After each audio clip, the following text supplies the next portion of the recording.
সমস্ত কিছুর হিসাব আমাদেরকে দিতে পারবে না। ওয়ানাদাউল মাওয়াজিনাল কিসতা লিয়াউমিল কিয়ামা, হাদিসের মধ্যে স্পষ্ট আছেন আল্লাহ তাআলা কিছু কিছু বান্দাদের সঙ্গে হিসাবও করবেন, নিকাশও করবেন।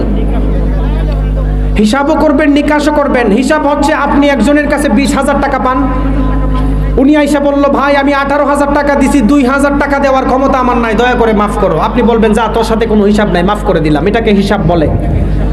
হাদিসের পরিভাষায় নুকাশ, নিকাশ কাকে বলে? 20,000 টাকার 1 টাকাও যদি হারায়া যায় আমি তোমাকে ছাড় দিব না, এমন আছে না নাই?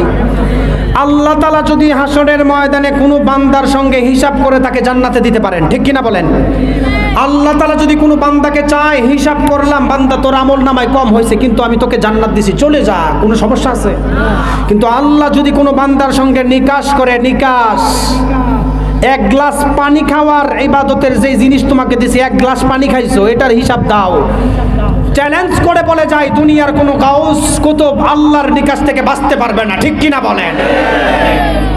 এজন্য আমরা সব সময় দোয়া করব, আল্লাহ আপনি আমাদেরকে বিনা হিসাবে জান্নাত দিবেন, আপনি আমাদেরকে বিনা হিসাবে জান্নাত দেন। আমাদের মা বাবা এই এলাকার যারা মারা গেছেন সবাইকে বিনা হিসাবে জান্নাত দেন।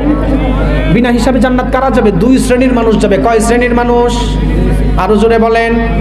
1 শ্রেণীর মানুষ হচ্ছে নবী রাসূল যাদের জিন্দেগিতে কোনো গুনাহ নাই, বিনা হিসাবে জান্নাতে যাবে। দ্বিতীয় নাম্বার, যেই সিরিয়াল যাদের কথা বলা হয়েছে আপনার মতো আমার মতো উম্মত, যারা দুনিয়ার মধ্যে গুনাহ করার পরেও আল্লাহর ভয়ে রাতের অন্ধকারে কেঁদেছিলেন, আল্লাহ তাআলা বলেন ওই সমস্ত বান্দার তওবা আমি যাদের কবুল করেছি তাদেরকে আমি আল্লাহ বিনা হিসাবে জান্নাতে ঢুকাবো। সুবহানাল্লাহ বলেন। চোখের পানির দাম আপনি চিন্তা করেন না। জিব্রাইল আলাইহিস সালামকে বলবেন, জিব্রাইল জাহান্নামকে তুমি হাসরের ময়দানে তুলে আনো।